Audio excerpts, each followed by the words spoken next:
aimless. It can feel like there is this struggle to find purpose, and yet it is just out of reach every time. This idea that you're meant to have something that fills your life so much that you dedicate all of your efforts to it for the rest of your life. Honestly, it's admirable. It's something that many people aspire to, and that's exactly why it is one of the most dangerous lies that we tell ourselves. The idea that we are a one-trick pony, that we are dedicating ourselves to one purpose, and because of that we feel like we are obligated to find that thing and give it our full purpose. Now, yes, there are some people in life that have this element. They just know exactly what they're doing in their lives, and power to them. But at the same time, there is a cost with being able to dedicate yourself like that. If you don't already know it, then chances are you aren't going to find it anytime soon by actively looking. It's more likely going to be something that will be found later on in life. See, when I had this realization, it hit me like a ton of bricks. The idea that I had been trying to search for this greater meaning, only to find that it was escaped. It had avoided me this whole time. And in doing so, had left me going, well, what do I do now? So as I fell on my laurels, I started to think about what are the core values and aspects of my life that I know can act as a through line until something finds itself, until that through line starts connecting to something. As you've probably seen from the theming of this channel, my through line is that of gamification, taking elements from video games and RPGs and putting them into real life so that I have a motivation, I have a purpose going forward. And that ideal, the idea that we can be playing games and have these quests that give us purpose, is a very powerful one in which I didn't realize how much control we actually had. See, in life, there are all of these elements that make you go, oh God, what do I do? But when you have a clear quest in a game, you go, oh, that's the thing I need to do. I need to go tick off that box that says kill 100 orcs, or go forward and find the hidden treasure of this town. See, these quests, they give us a purpose, even if it is for a momentary time. It is something that gives us drive to take action in achieving something. And that is the through line that I've always struggled with, the idea that I didn't know exactly what I needed to do, and yet I did. It was this element that I've found to be one of the most surprising of human experience. If we do not have something and we want to achieve something, we actually know how to go about it. We may not know the details, but we do know, oh, okay, that detail is something I need to gather. I need to go out, explore, find the information, adapt it in my own understanding, and then move forward with the actions that it then has taught me. An example I like to give is that if I were to tell you to get on your roof, I had a gun to your head, said if you do not get on your roof within the next day, you will be dead. Chances are you're going to find a way on that roof no matter what the cost. You will find a way because you have this instinctive element. You go, okay, here is the problem. I now need to know how to get there. Well, I can start practicing this element. I can figure out, oh, which is the highest window that I can get through? Oh, is there maybe a pipe on the outside of the building I can kind of use as a ladder? There are all of these elements that we don't actively pay attention to, but we know are there. And in doing so, our mind starts going, oh, here is the cause. Here is the cause of why I need to start paying attention to these things. I need to get there, otherwise I lose my life. There is a motivation in that. There is this stick and carrot mentality where there is no carrot to be found. There is only the stick that is pushing you forward. And when you have this realization, you go, oh, I can do this in all elements of my life. I can start to figure out what I'm trying to work towards, figure out that cause that I'm fighting for, and move towards it. Now, I'm not saying it's easy. I'm not saying it's simple. I'm saying it is a very difficult process, but it is something that is instinctively built into every person to know exactly what they need to do, even if that thing is to figure out what the next step is. So I've had this as an example the past couple of days because thanks to causes beyond our control, we've been without power the past couple of days. And I am a self-inflicted workaholic. I love my work. I love being able to just delve in it day in, day out.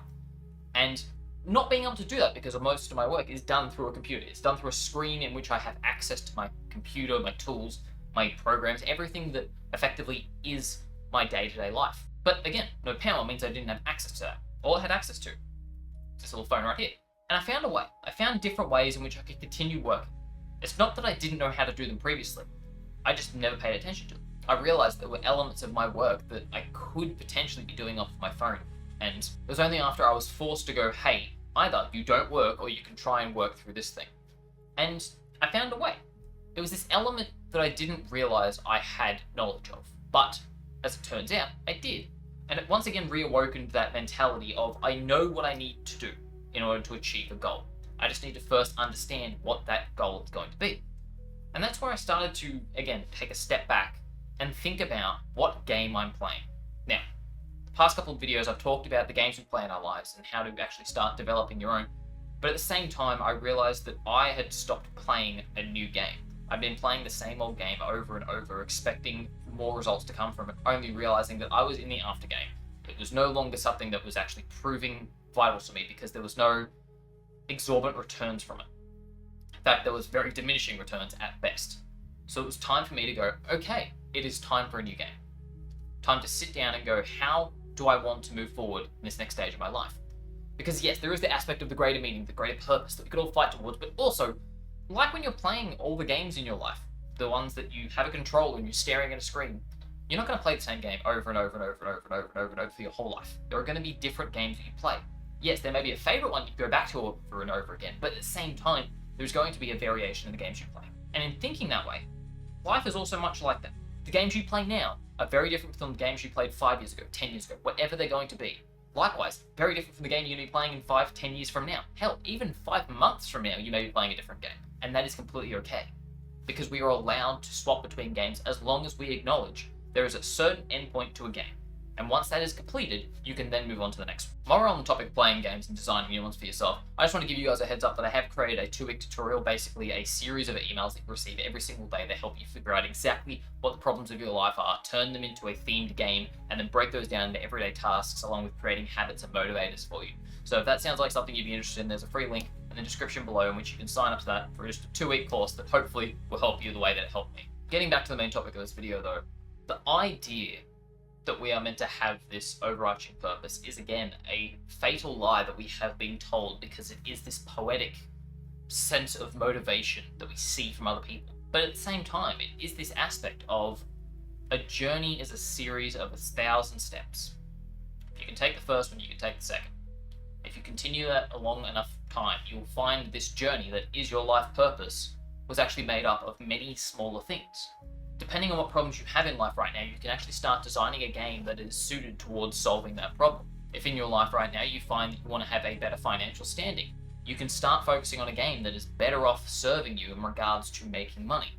Likewise, if you feel like you are lacking in relationships and wanting to be more social, that can be your focus. That can be the problem that you're working towards. The game you are playing is to solve that, to go out, be more social, to do things that actually have you integrated with more people that mean something to you. Now, when you think about all these, you can also start thinking about the quests and whatnot. Again, I have a whole series of videos that are actually on my channel that go through this, but the prime of it being, if you have a problem you're solving, the quests that you follow thereafter should be divided into 2 aspects, your main quest and your side quests. Your main quests are the ones that directly attribute to the success of solving your problem, that main problem you're facing right now.